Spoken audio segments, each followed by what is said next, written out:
네, 오늘 마르코복음 7장 1절 2절의 말씀에 보면은 예루살렘에서 온 바리사이들과 율법 학자 몇 사람이 예수님께 몰려왔다가 몰려왔어요. 몰려왔다가 여기서도 우리에게 던져주는 바가 있죠.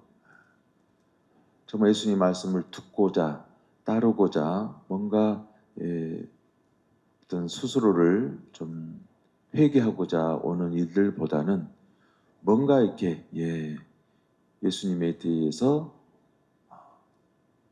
여러 가지 불편한 감정을 담고 있죠. 그래서 몰려왔다가 그분의 제자 몇 사람이 더러운 손으로 곧 씻지 않는 손으로 음식을 먹는 것을 보았다. 근데 이 제자 몇 사람이 왜 더러운 손이 됐을까요? 그리고 그들이 왜 손을 씻지 않을 정도로 그들은 어디에 마음을 모으고 있었을까요? 여기에 우리도 한번 또 머물러 볼 필요가 있죠.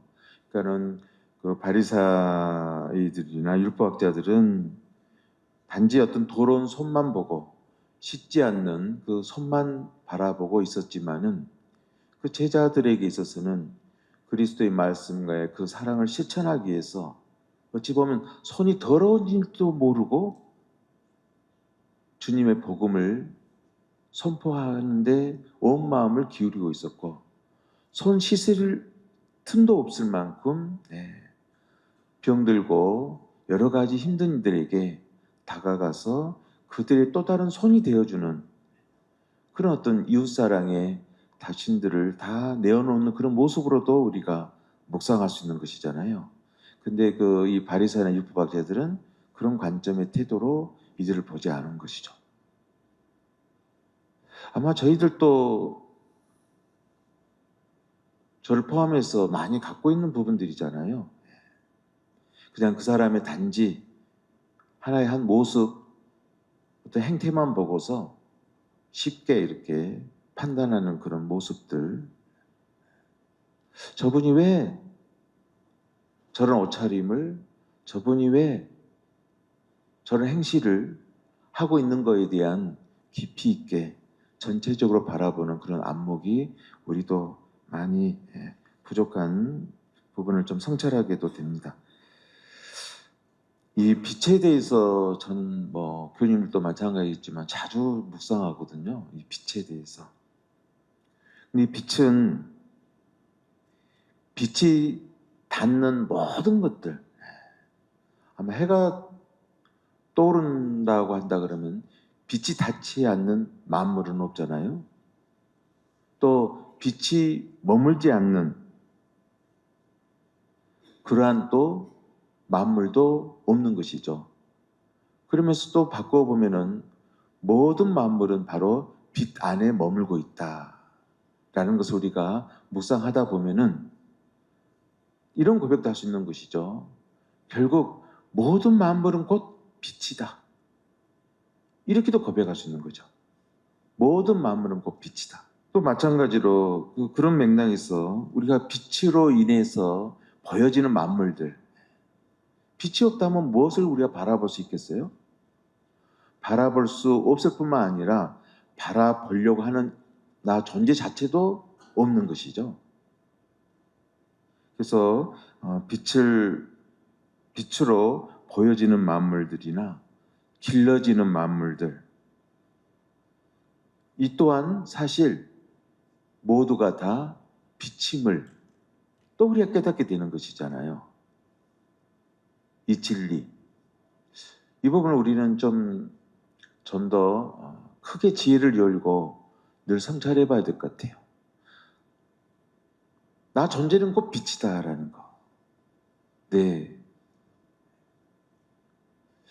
이것은 단지 어떤 지식적으로만 고백될 부분이 아니라 정말 실존적인 어떤 절대 믿음으로 고백이 되어져야 되겠다. 이런 걸 참 크게 느껴요. 아버지의 모성으로서 정말 이 존재 자체는 빛이다. 예.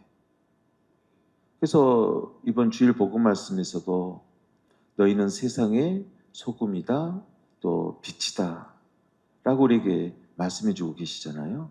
빛입니다, 빛.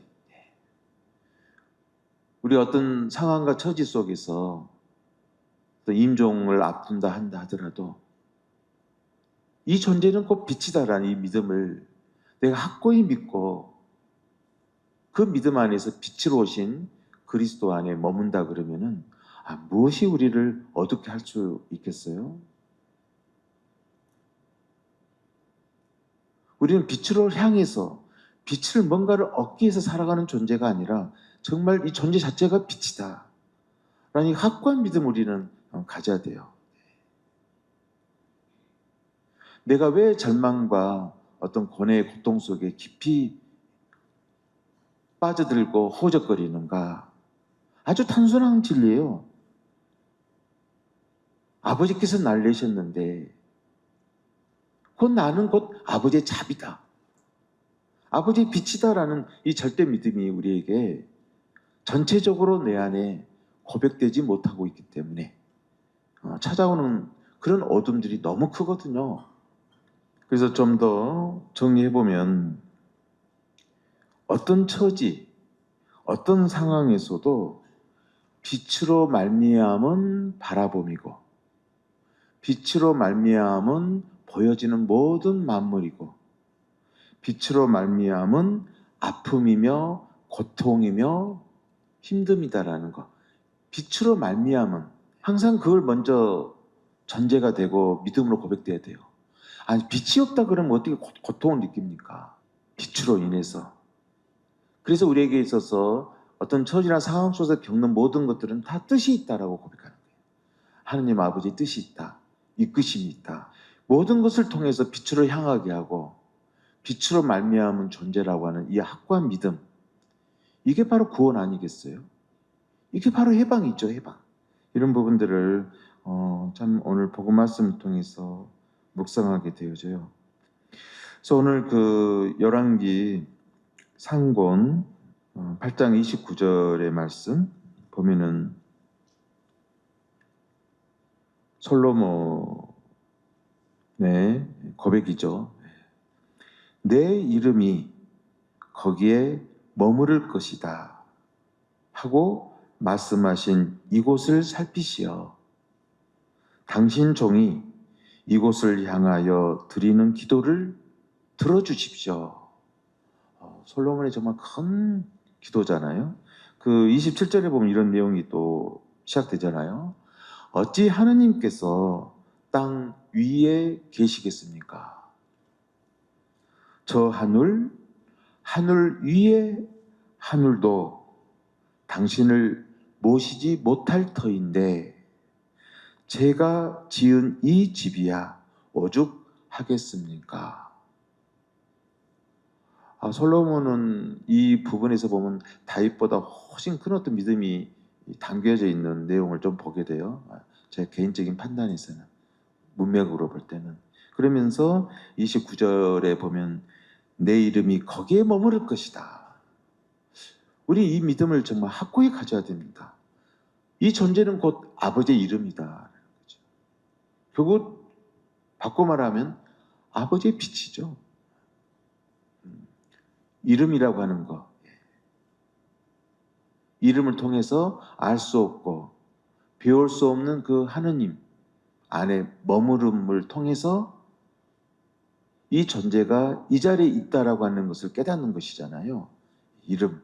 그래서 지금 솔로몬이 우리에게 들려주었던 내 이름이 거기에 머무를 것이다.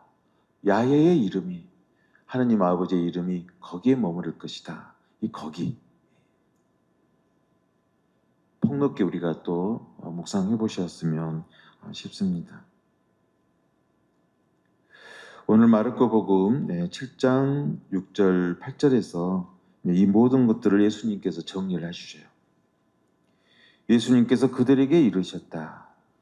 이사야가 너희 위선자들을 두고 옳게 예언하였다.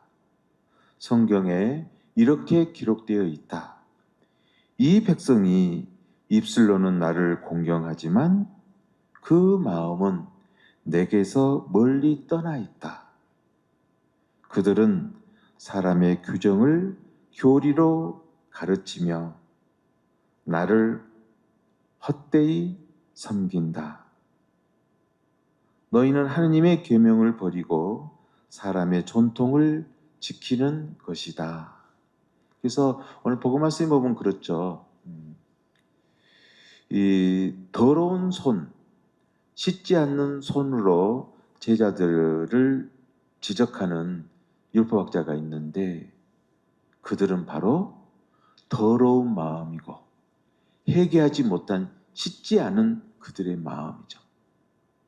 입술로는 모든 이에게 전통의 가르침을 가르치라고 외치면서도 본인은 정작 회개하지 못하고 그 더러운 마음으로 하느님의 백성을 농락하고 더욱더 교만과 아집으로 그들을 짓누르는 그런 행태들에 대해서 예수님께서 크게 꾸짖고 계시는 그런 말씀, 저희도 한번 우리의 삶 속에서 항상 되새겨 보아야 되겠습니다. 잠시 묵상합시다.